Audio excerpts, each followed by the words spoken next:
In this video, I will be discussing about conditional probability. Now, first, let us discuss what is a mutually exclusive events. Two events A and B are mutually exclusive if and only if the probability of the intersection of these two events A and B is 0. And we can see this one in a Venn diagram that this event A is disjoint from event B. And you can see there that the two circles representing the two events A and B are disjoint circles there, which means that there is no area in common between the two circles. Then therefore, we say that the two events A and B are mutually exclusive events. However, if the two circles intersect each other, we say that events A and B are not mutually exclusive events because they have something in common. Now, let us discuss the two most common basic rules in probability which we need to master here. And the first one is the addition rule. Now, the addition rule states that the probability that at least one of the events A or B will occur is given by the formula probability of A or B, which is the same as the probability of A union B, is equal to the probability of A plus the probability of B minus the probability of the intersection of these two events A and B. And you notice that you need this last term in the formula that we subtract the probability of the intersection of the two events A and B. And this formula is applicable to all cases, since if the two events A and B are mutually exclusive events, then this addition rule can be simplified to this formula. The probability of A or B, which is the same as the probability of A union B, is equal to the probability of A plus the probability of B. And there is no need for us to subtract the probability of A intersection B because the intersection is 0. So this simplified rule can be extended to any number of mutually exclusive events, that the probability of the disjoint union of so many events is equal to the sum of their individual probabilities. Now, let's proceed to the second rule here. And the second rule is the multiplication rule, which states that if events A and B are independent, then the probability of two events A and B occurring in a sequence is given by this formula. Probability of A and B, which is the same as the probability of the intersection of the events A and B, is equal to the probability of A times the probability of B. And this rule can be extended to any number of independent events, which means that the probability of the intersection of so many events, this is equal to the product of their individual probabilities. And take note that these events must be independent events, which means that two events are independent if the occurrence of the first event does not affect the probability of the occurrence of the second event. Then therefore, the two events are independent of each other. So, what is then a conditional probability? Conditional probability is the probability of an event occurring given that another event has already occurred. In other words, conditional probability restricts the sample space, which means that mathematically the conditional probability of event B occurring given that event A occurred is denoted by this symbol probability of B given A. And we use conditional probability when two events occurring in a sequence are not independent to each other. In other words, the fact that the first event, event A, has occurred affects the probability that the second event, event B, will occur, which means that the probability of the occurrence of event B is affected by the occurrence of the event A. So, mathematically, the formula for conditional probability is the probability of A given B is equal to the probability of the intersection of the two events A and B divided by the probability of B, or the probability of B given A is equal to the probability of the intersection of the two events B and A divided by the probability of A. But actually, it is good to work out conditional probabilities from looking at the sample space. Otherwise, we use the formula, which is given above. So, for example, there are 2 red and 3 blue counters in a bag. And without looking for the counters inside the bag, we take out one counter and do not replace it. So the probability of drawing the second counter from the bag being red depends on whether the first counter was red or blue during the first drawing. So conditional probability problems can be solved by considering the individual possibilities or by using a table, a Venn diagram, a tree diagram, or a formula here. So harder problems are best solved by using a formula together with a tree diagram. Now, let's take our first example here. Let a pair of fair dice be tossed. What is the probability that one of the dice is a 2, given that the sum of the result is 6? Now, you see that this problem is a conditional probability, because we are given the information that the sum of the result is 6.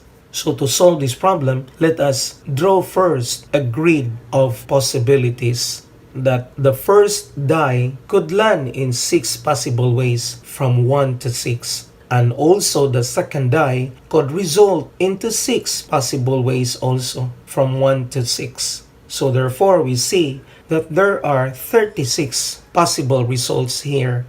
And representing the two events, say event B as the sum of 6, where the sum of 6 could be 1 and 5, 2 and 4, 3 and 3, 4 and 2, 5 and 1. And for the event A, that represents the event of a 2 that appears on at least one die. So looking at this grid, we can easily find the answer here, because when you ask the probability that one of the dice is a 2, given that the sum is 6, the sample space is being reduced to 5 elements only, because we are given the information that the sum of the result is 6. So therefore, if you count how many of them that are having a 2 in at least one die, we see that there are 2 out of 5. So the probability that one of the dice is a 2, given that the sum of the result is 6, the answer is 2/5. But if you use the formula that the probability of A given B, which represents the probability that one of the dice is a 2, given that the sum of the result is 6, is equal to the probability of the intersection of these two events. In other words, the probability that the sum of the result is 6, as well as it has a 2 in one of its die, divided by the probability of the B, which is the sum of 6. And looking at the grid, we notice that the probability that the result is having a sum of 6 and a 2 in one of the die occurs in 2 ways only. The sample points 4, 2 and 2, 4. And this is divided by the probability of the event of the sum of 6. And you notice that there are 5 out of 36 here. So applying the rule of a division that we multiply the numerator by the reciprocal of the denominator, we can cancel our 36 here, and therefore the probability of A given B is 2/5. In other words, the probability that one of the dice is a 2, given that the sum of the result is 6, is 2/5. Now, let's proceed to our second example here. Suppose that our sample space S is the population of adults in a small town who have completed the requirements for a college degree. And you see in this table here that there is a total of 600 employed adults as well as 300 unemployed adults, which gives a total of 900 adults here. And also, we have 500 males and 400 females, which gives a total of 900 adults. Now, the question is, what is the probability of choosing a man given that the one chosen is employed? So here you notice that this is a problem of conditional probability because we are given the information that the one chosen is employed. So first, let us represent the events here. Event A, where the one chosen is a man, and event B, that the one chosen is employed. So solving for the question, what is the probability of choosing a man given that the one chosen is employed, is equal to the probability of choosing a man which is also an employed individual divided by the probability of choosing an employed person.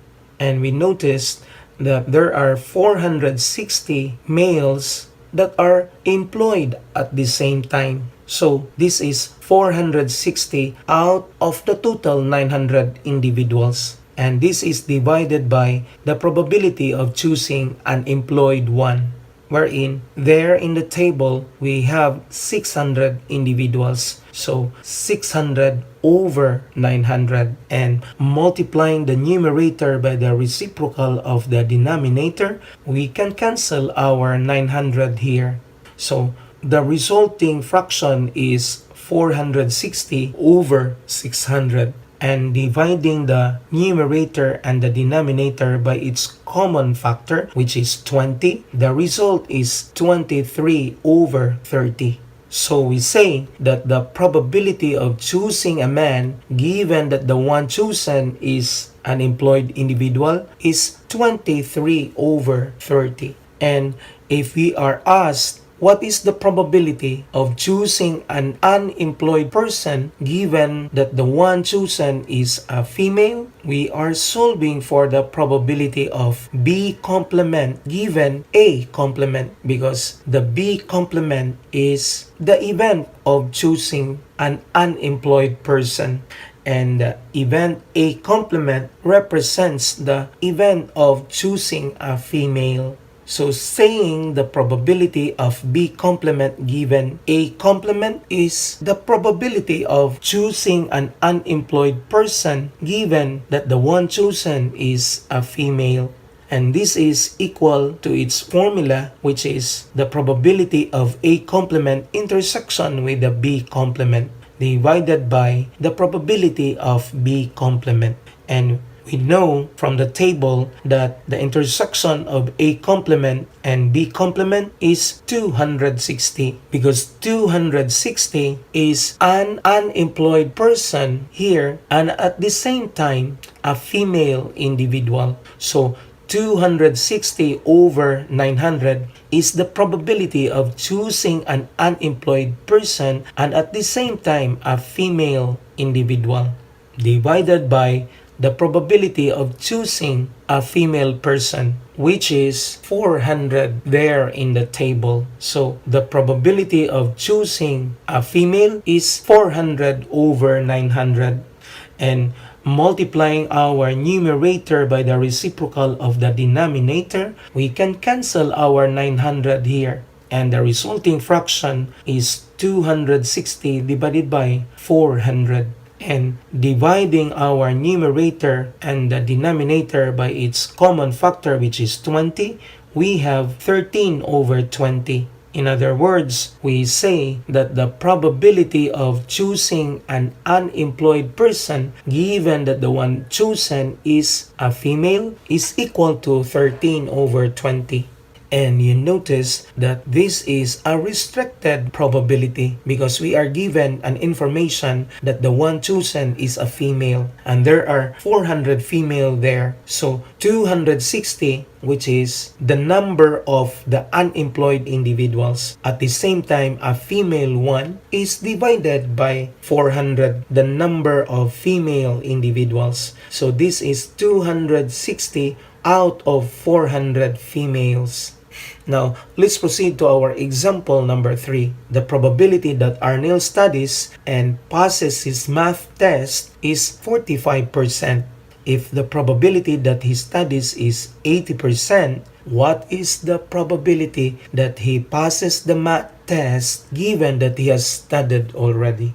So this problem is a problem of conditional probability because we are given the information that he has studied already. So representing our event S as the event of studying and event P as the event of passing the test, and given in the problem that the probability of studying for the test and passing after studying is equal to 45%. And the probability of studying, which is 80%. So therefore, if we want to find the probability of passing the test, given that he has studied already, this is represented as the probability of P given S, which is equal to the probability of passing the test after studying divided by the probability of studying.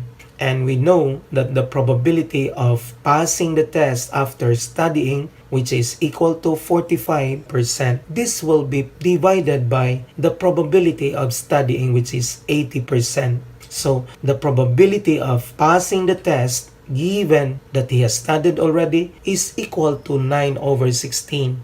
Or in decimal, this is equal to 0.56 or 56%.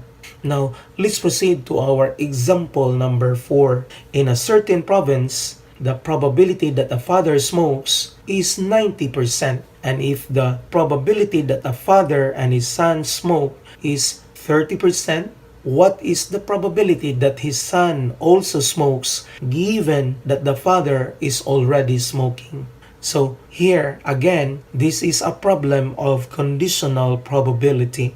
And representing the event F as the father who smokes, as well as the event S as the son who smokes, then we need also to tabulate the given things in the problem, which is the probability that a father smokes, which is 90%, and the probability that the father smokes, as well as his son, is 30%. So solving for the probability that the son will smoke, given that the father is already smoking, is equal to the probability that the son smokes, as well as the father who smokes, divided by the probability of a smoking father. So we know that the probability of the son who will smoke, as well as his father, is 30%. And this is divided by the probability of the smoking father, which is equal to 90%. So simplifying this fraction, this is equal to 1/3. So in other words, we say that the probability that his son will smoke, given that the father is already smoking, is 1/3. Or in decimal, this is 0.3333, which is 33.33% in percentage. Now, let's proceed to our 5th example here. A man visits a couple who have 2 children. One of the children, a boy, comes into the room. What is the probability that the other one is also a boy if the other child is known to be younger? And also, what is the probability that the other child is also a boy if nothing is known about the other child? So, in letter A, this is a problem of conditional probability because when you have two children, the sample space is 4. So, boy being the first-born child and boy as the second child. Or you can have the boy as the first child and a girl as the second child. Or girl as the first child and boy in the second child. Or both the two children are girls. But we are given the information that the other child is known to be younger. So the one that is being seen by the man who visits the couple is the older child. So representing our event as our event A as the boy and event B as boy boy or boy girl, because we are given the information that the other child is known to be younger, which means that the one that is being seen by the one who visits the couple is the older child. So we know that the firstborn child in the couple is a boy. So here we have a restricted sample space. So the probability that the younger child is a boy, given that the firstborn child is a boy, is equal to the probability of A intersection B, which means that this is the probability that the second child is a boy and at the same time the firstborn child is also a boy, divided by the probability that the firstborn child is a boy. So, solving for the probability that the second child is a boy and the first child is also a boy, that is 1/4 with reference to the original sample space. And the probability of having the firstborn child, which is a boy, is equal to 2/4 with reference to the original sample space.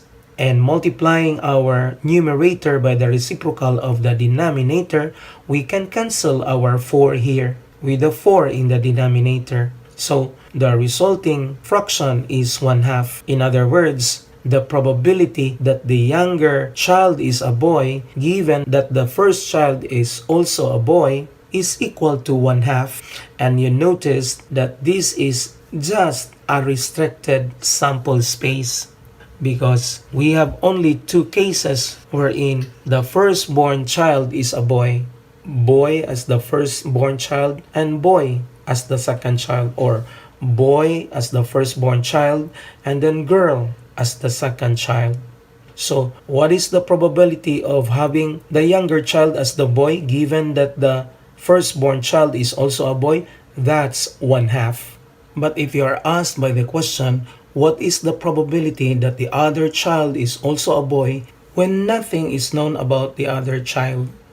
So our event A, which is a boy, and our event C that represents of having a boy, but we don't know that the one that is being seen by the man who visits the couple, whether it's the older child or the younger child, then our sample space is being reduced to 3 instead of 4, because the sample point of having girl is not a possibility here, because the man who visits the couple has seen that one of the children is a boy. So solving for the probability that the other child is also a boy, if nothing is known about that boy, whether it's the firstborn child or the secondborn child.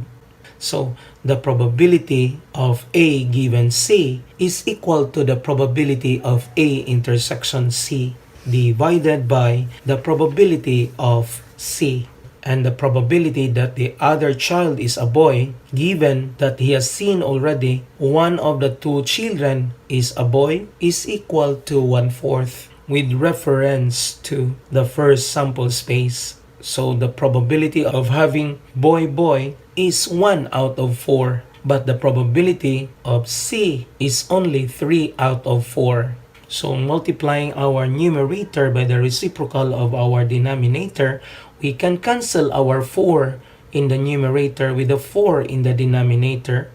We have the result, which is 1/3. And we say that the probability that the other child is a boy, if nothing is known about that child, is 1/3. Now, let's proceed to our sixth example here. Rod Motors Incorporated has two plants to manufacture. Plant X manufactures 80% of the cars, and Plant Y manufactures 20% of the whole production of Rod Motors Incorporated. And at Plant X, 85 out of every 100 cars produced are rated as standard quality or better. And at Plant Y, only 65 out of every 100 cars are rated as standard quality or better. What is the probability that a customer obtains a standard quality or better if he buys a car from Rod Motors Incorporated? And also, what is the probability that the car is manufactured from Plant X if it is known that the car is of standard quality?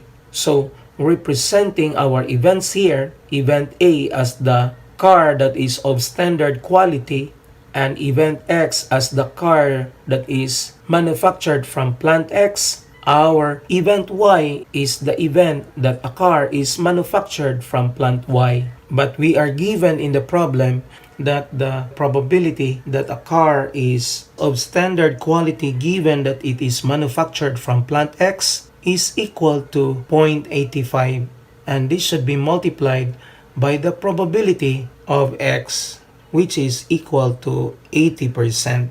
And multiplying them, we have 68%. And the probability that a car is of standard quality given that it was manufactured from Plant Y is equal to 0.65, and this should be multiplied by the probability of Plant Y production, which is 20%, and the product is equal to 13%. So for the question letter A, what is the probability that a customer obtains a standard quality car if he buys that car from Rod Motors Incorporated is equal to the probability of A, where A is the event of purchasing a standard quality car. And there are two cases here. The case wherein the probability that a car is of standard quality given that it was manufactured from Plant X, and also the second case wherein the probability of choosing a standard quality car given that it was manufactured by Plant Y. And we know this case 1 as 68%, and also case number 2, which is 13%, 68% as the probability of purchasing a standard quality car given that it was manufactured from Plant X, and also the probability of purchasing a standard quality car given that it was manufactured from Plant Y. And adding these two probabilities, we have 81%.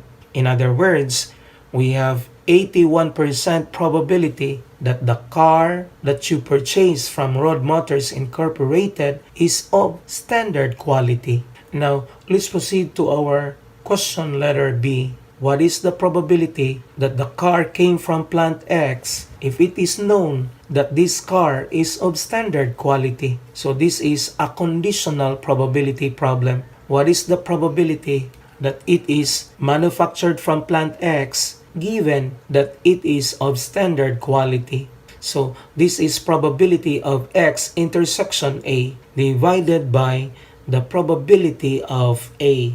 And the probability of X intersection A is the probability of X times the probability of A given X, because the two events, X and A, are not independent events. So the probability of the production of Plant X times the probability that the car that is being produced from Plant X is of standard quality is equal to 68%. And this is divided by the probability of quality car, which is equal to 81%. So 68% divided by 81%, we have 83.95%. In other words, we have 83.95% probability that the car that is being purchased from Road Motors Incorporated is manufactured from plant X, given that this car is of standard quality. Now, here, let us define what are independent events and how is it different from dependent events, which is one of the most important concepts in probability that we need to learn here. Actually, we have defined already earlier in this video the difference between independent and dependent events initially. But here, we need to define it formally. Two events A and B are independent events if either of the two equations is true, that the probability of A given B is equal to the probability of A, because the occurrence of A is not affected by the occurrence of B. And also, the probability of B given A is equal to the probability of B, because the occurrence of B is not affected by the occurrence of A, since the two events A and B are independent of each other. Otherwise, the two events A and B are dependent. That is, the probability of A given B is not the same as the probability of A, and the probability of B given A is not the same as the probability of B, because the occurrence of A is affected by the occurrence of B, or the probability of B given A is not the same as the probability of B, because the occurrence of B is affected by the occurrence of A. And illustrating this one in an example, we have events E1 and E2 stand for two events of getting heads in two successive flips of a coin. Then events E1 and E2 are independent events in as much as the outcome of the second flip of the coin is in no way affected by the result during the first flip of the coin. In other words, the result of the second flipping of the coin is not affected by the result of the first flipping of the coin, because the two events are independent. And another example, the outcome of one head and one tail, or two heads or two tails, when two coins are tossed once, are two independent events. How one coin falls does not in any way affected by how the other coin falls. In other words, when you flip two coins, the result of the second coin is independent of the result of the first coin, because the two coins are independent of each other in terms of their outcomes. So, we can deduce a very important result from the conditional probability, which states that if B has no effect on A, then the probability of A given B is equal to the probability of A, and we say the events are independent of each other. So, by the formula of conditional probability, probability of A given B is equal to the probability of A intersection B divided by the probability of B. But if the probability of A does not depend on the probability of B, then this conditional probability can be written as the probability of A only equal to the probability of A intersection B all over the probability of B. And multiplying both sides of the equation by the probability of B, we have probability of A times the probability of B equals to the probability of A intersection B, because the denominator at the right hand side of the equation will be cancelled when you multiply probability of B to both sides of the equation. Therefore, we say that the probability of A intersection B is just equal to the product of their individual probabilities, because the two events are independent of each other, meaning the occurrence of A is not affected by the occurrence of B. In other words, the occurrence of B is not affected by the occurrence of A. So, the probability of their intersections is just the product of their individual probabilities. So we can generalize our multiplicative rule here in probability. If in an experiment, two events are independent events, then the probability of their intersection is equal to the product of their individual probabilities. But if in an experiment, two events are not independent events, meaning the two events, say A and B, are dependent events, then the probability of A intersection B is equal to the probability of A times the probability of B given A has occurred. Or the probability of A intersection B is equal to the probability of B times the probability of A given B has occurred. And illustrating the application in an example, we have what is the probability of getting a sum of 7 on the first throw of 2 dice and 11 in the second throw. Now we know that the result in the second throw is not affected by the result during the first throw of 2 dice. So these two events are independent of each other.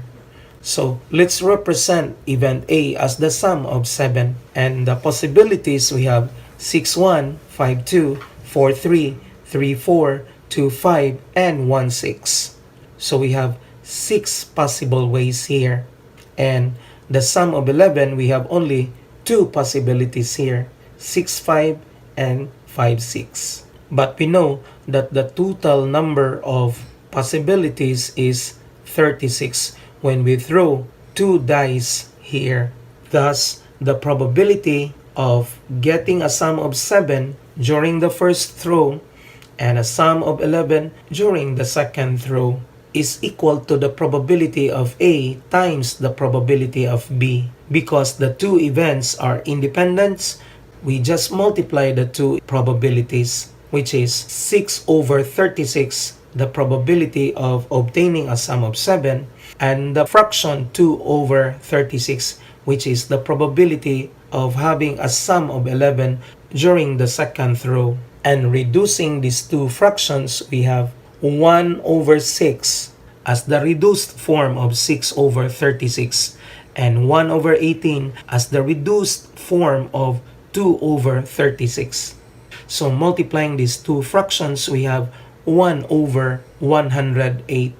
Therefore, we say that the probability of obtaining a sum of 7 during the first throw of 2 dice and a sum of 11 during the second throw is equal to 1 over 108. Now, let's proceed to our 8th example here.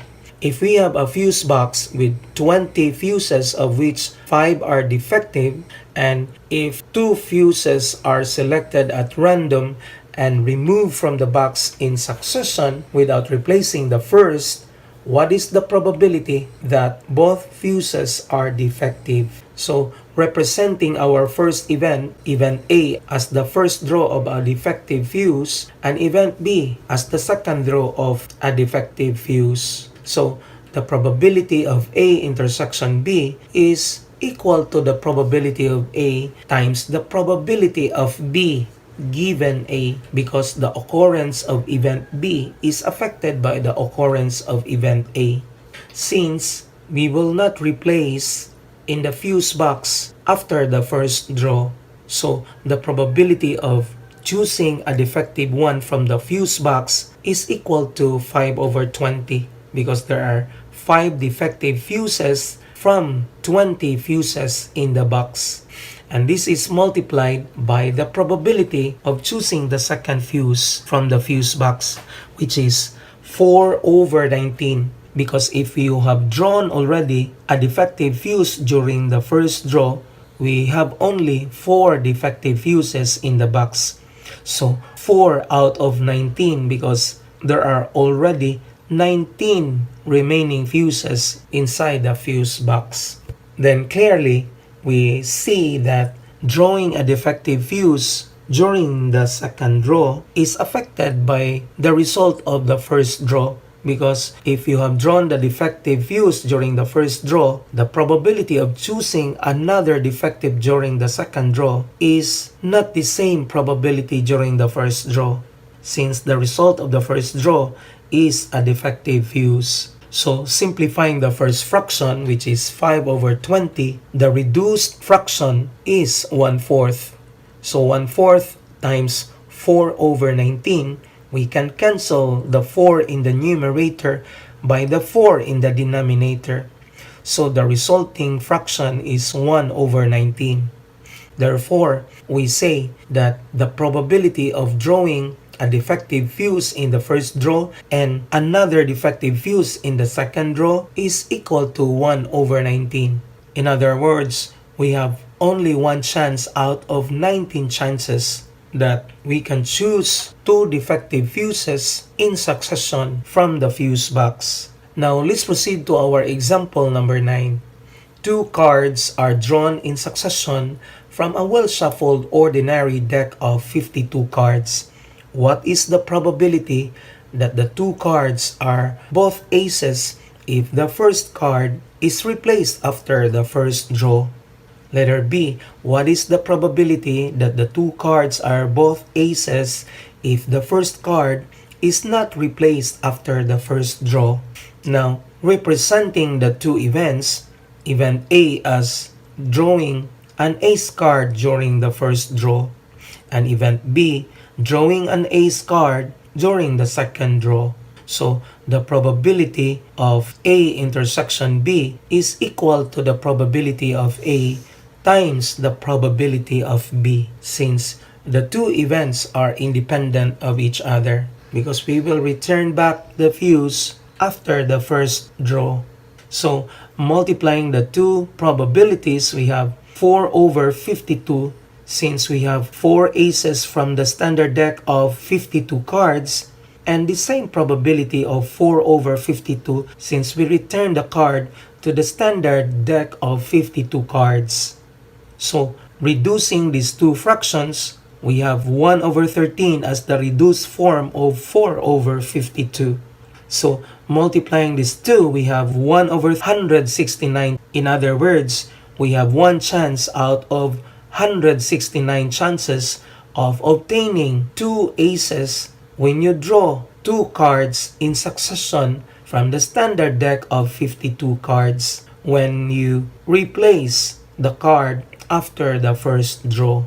But if you don't replace the card after the first draw, the probability of obtaining both aces, we have the probability of drawing an ace card times the probability of drawing another ace card given that you have drawn already an ace card during the first draw. So the probability of drawing an ace card from the standard deck of 52 cards is equal to 4 over 52, since we have 4 aces there.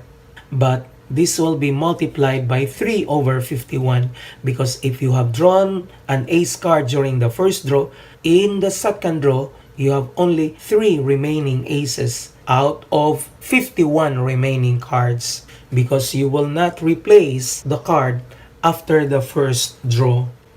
So simplifying these two fractions, we have 1 over 13 as the reduced form of 4 over 52, and 1 over 17 as the reduced form of 3 over 51. So multiplying these two fractions, we have 1 over 221. So 1 over 221 as the probability of drawing two aces in succession from the standard deck of 52 cards if you will not replace the card after the first draw.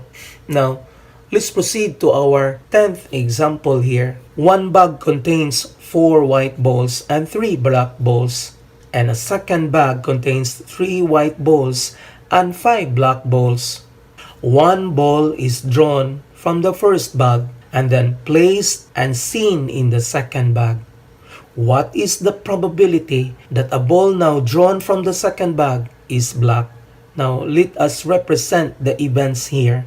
Event B1 as drawing the black ball from the first bag, and event B2 as drawing a black ball from the second bag, and W1 as drawing the white ball from the first bag, and W2 as drawing the white ball from the second bag. So if we have the first bag here, the first bag contains 4 white balls and 3 black balls. And we have also the second bag, which contains 3 white balls and 5 black balls. So in this problem, our event of interest is drawing a black ball in the second bag. And drawing a black ball in the second bag can be obtained in 2 possible cases. The first case is drawing a black ball in the first bag and placed and seen in the second bag, and then drawing a black ball from the second bag. And the other case is drawing a white ball from the first bag and placed and seen in the second bag, and then drawing a black ball from the second bag. Now, in the first case, when the ball drawn from the first bag is black and placed and seen in the second bag, then draw a black ball from the second bag is our event of interest. And in the second case, it could be that you have drawn a white ball from the first bag and placed and seen in the second bag, and then drawing a black ball from the second bag is our event of interest. So, solving our first case, when you have drawn a black ball from the first bag is 3/7 because there are a total of 7 balls in the first bag, wherein 3 of them are black. So the probability of drawing a black ball from the first bag is 3/7. And you place this one and seen to the second bag. So now, drawing a black ball, which is our ball of interest from the second bag, is 6/9, since we have now a total of 9 balls in the second bag, since it is being added 1 ball from the first bag. But instead of having 5 black balls, we have now 6 black balls in the second bag, since the ball you have added is a black ball from the first bag. So the probability of drawing a black ball from the second bag is 6/9. And solving for the second case, when you have drawn a white ball from the first bag and place it and seen to the second bag, and the probability of drawing a white ball from the first bag is 4/7 because we have 4 white balls out of 7 balls from the first bag, and place it and seen in the second bag. And drawing a black ball from the second bag, given that you have added a white ball to the second bag from the first bag, is 5/9, since we still have 5 black balls in the second bag because we have added only a white ball there from the first bag. So 5 out of 9 balls from the second bag. So multiplying the first 2 fractions, we have 18/63. And multiplying also the last 2 fractions, we have 20/63. So adding them, we have 38/63. Therefore, we say that there is a probability of 38/63 of drawing a black ball from the second bag, given that we have added 1 ball from the first bag. And there are 2 possibilities there. It could be a white ball from the first bag or a black ball from the first bag. So now let's generalize our multiplicative rule. For any events a sub 1, a sub 2, up to a sub n, then the probability of a sub 1 intersection, a sub 2 intersection, and so on to the last event a sub n, this is equal to the product of the probability of a sub 1 times the probability of a sub 2 given a sub 1 has occurred, times the probability of a sub 3 given that a sub 1 and a sub 2 has occurred already, times and so on and so forth to the probability of a sub n given that a sub 1, a sub 2 up to a sub n minus 1 has occurred already. So, illustrating this one in an example, we have 3 cards are drawn in succession without replacement from an ordinary deck of playing cards. What is the probability that the first card is a red ace and the second card is 10 or jack, And the third card is greater than 3 but less than 7. Now, let us represent the three events here. Event A sub 1, the event of drawing the first card, which is a red ace. And there are two possibilities there, an ace from the hearts and an ace from the diamonds. And the second event A sub 2 is drawing the second card, which is a 10 or a jack. And there are 8 possibilities here. 10 from the hearts, 10 from the diamonds, 10 from the clubs, and 10 from the spades. Also, we have a jack from the hearts, jack from the diamonds, jack from the clubs, and jack from the spades. And the third event is drawing the third card, which is greater than 3 but less than 7. And there are 12 possibilities there of drawing greater than 3 but less than 7. Because we have 4, 5, and 6 that are greater than 3 but less than 7. 4, 5, 6 from the hearts, 4, 5, 6 from the diamonds, 4, 5, 6 from the clubs, and 4, 5, 6 from the spades. So therefore, the probability that you can draw the first card, which is a red ace, the second card, which is a 10 or a jack, and the third card, which is greater than 3 but less than 7, is equal to the probability of drawing a red ace from the standard deck of cards times the probability of drawing a 10 or jack, given that you have drawn a red ace from the first draw, then multiplied to the probability of drawing a card which is greater than 3 but less than 7, given that you have drawn a red ace in the first card and a 10 or a jack during the second draw.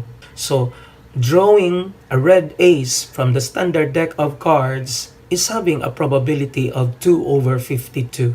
Since we have 2 red aces here, times the probability of the second card, which is a 10 or a jack, and there are 8 possible cases here, but there are only 51 remaining cards because you have drawn already the first card. So, the probability of drawing the second card, which is a 10 or a jack, is 8 over 51, times the probability of drawing the third card, which is greater than 3 but less than 7, and that is 12 over 50, since there are 12 possibilities that are greater than 3 but less than 7. But take note, there are only 50 remaining cards there, since you have drawn already the first 2 cards. Thus, multiplying these 3 fractions, we have 8 over 5,525.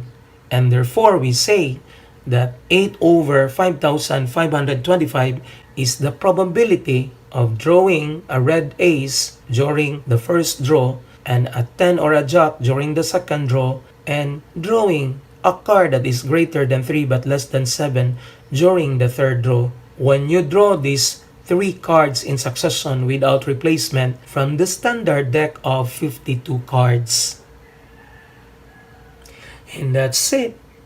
If you learned something today, please check out my channel for more videos like this and click subscribe.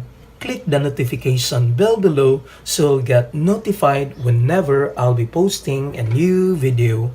Don't forget to like this video to show your support. And always remember to math your way up. Thank you.